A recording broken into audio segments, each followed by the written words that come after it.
All right, let's take a look at 2/5s in some standard tunes and why they are so important. When I scan a tune, let's say I wanna learn it and I just want to get a feel for the chord progression. The first thing I do is take a look at 2/5s. Now I thought I'd choose Misty because everybody seems to know that melody.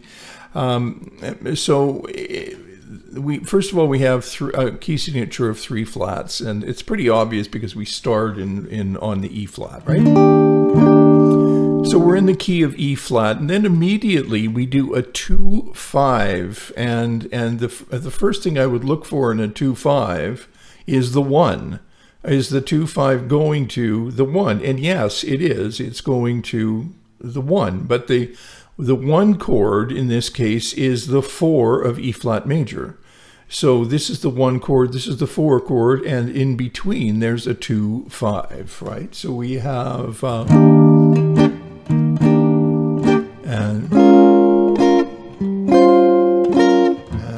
2 to 4, okay, 1.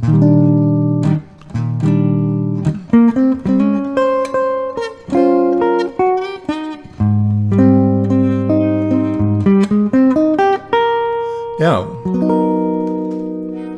we have another 2/5.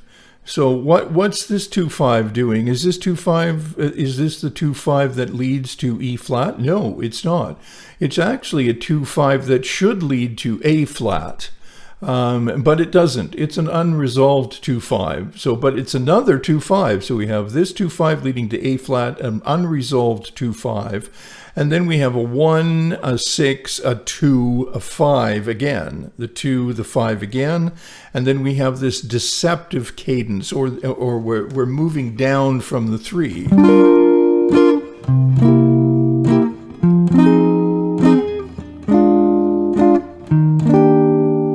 Okay, so we have, I'll just play the chords through. 2, 5, and 1, being the 4 of E flat. 2, 5 unresolved, back to the 1, 6, 2, and 5. Decepted, doesn't resolve, and just turns around. And we're back, working our way back to the second ending this time.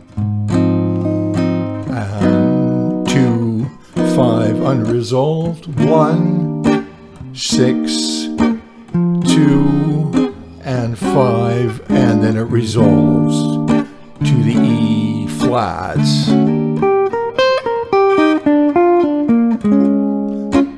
2, 5,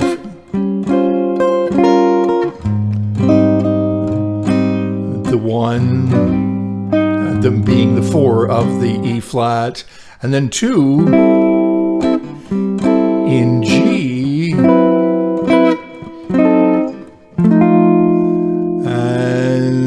but it's unresolved, and I'm not going to explain this F7 right now. I could, but it's out of our purview at the moment.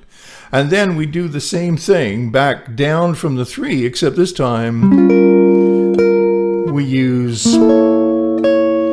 that 2/5 from a minor key, and then 2/5 to of the E flat, and then leading to the E flat.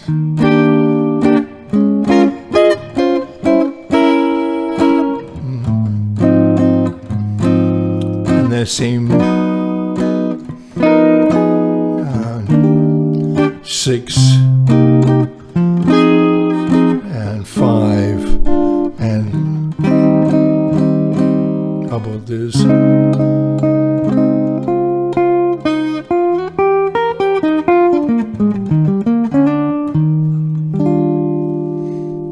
Okay, so that pretty much explains, an analysis of Misty.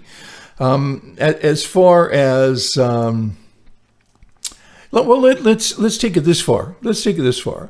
So if I'm in E flat and I want to improvise over the E flat chord, I know I'm in E flat, so why not just play an E flat major scale? Now I'm going from doing the 2, the 5, and then essentially creating a new 1, and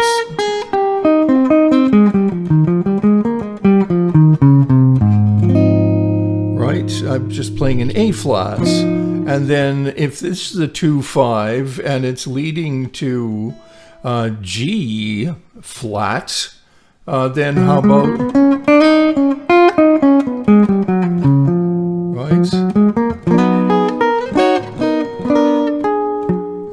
G flat,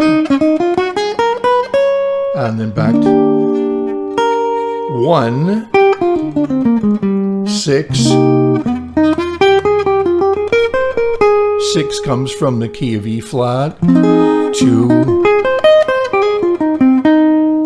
2 comes from E flat. 5 also comes from E flat. Why would I want to do anything else, right?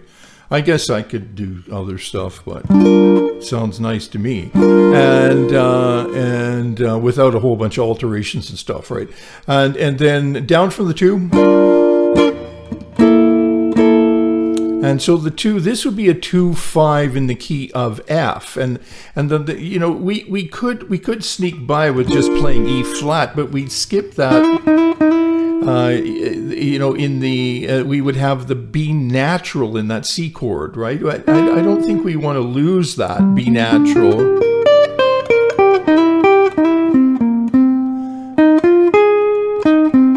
And then we're back.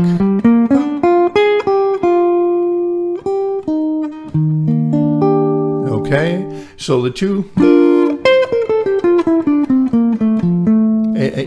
F minor,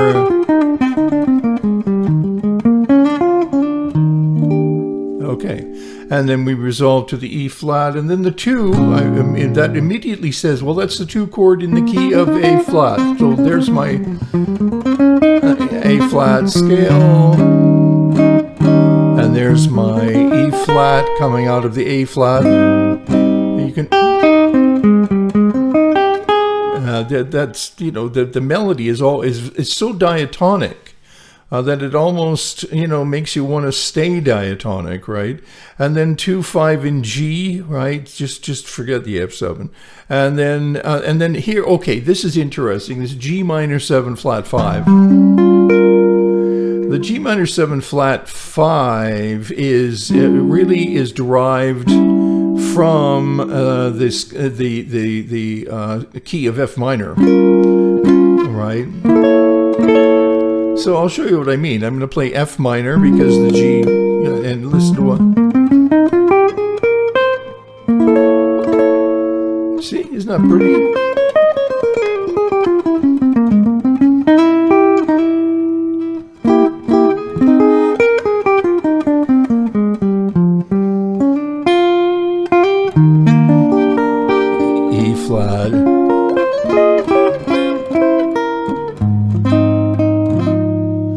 A flat minor,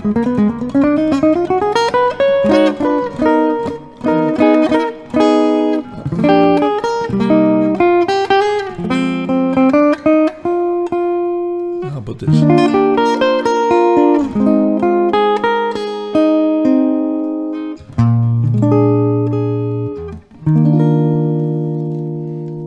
Okay. So I'm just using diatonic scales. No alterations, no flat 5s, raised 9s, you know, like bebop this and all that stuff. I'm just defining what's right in front of me, and why go any further? It's just such a brilliant chord progression. It seemed to work really well for Errol Garner, you know, why complicate things? There is a place to complicate things if you want to, if you want to. But but when you don't have to, why bother? So that's Misty, sort of an analysis of a great classic tune, hunting down those 2 5s, and those 2 5s point in very clear directions. They suggest what's coming up. As soon as I hear I see or hear a B flat minor 7, I'm assuming it's going to end up on that A flat, right? If it doesn't end up on that A flat, that's cool, because if I play the 2 5 that's in A flat, and the related scale, I'm going to be playing all the right notes, right? So this is an essential if you want to learn how to play this thing. And if you want to be able to define the musical language, speak the musical language, is not terribly complex. A saying popped into my mind today that a good friend once said to me. He said that excellence is the sophisticated use of the fundamentals. That's good. You can remember that. Okay, that's it for today. I'm going to do another standard after this one and sort of do a classic standard, and we'll take a look at that one in the way of that we looked at Misty, 2 5s and stuff. Okay, great. Thanks for stopping by. That was fun.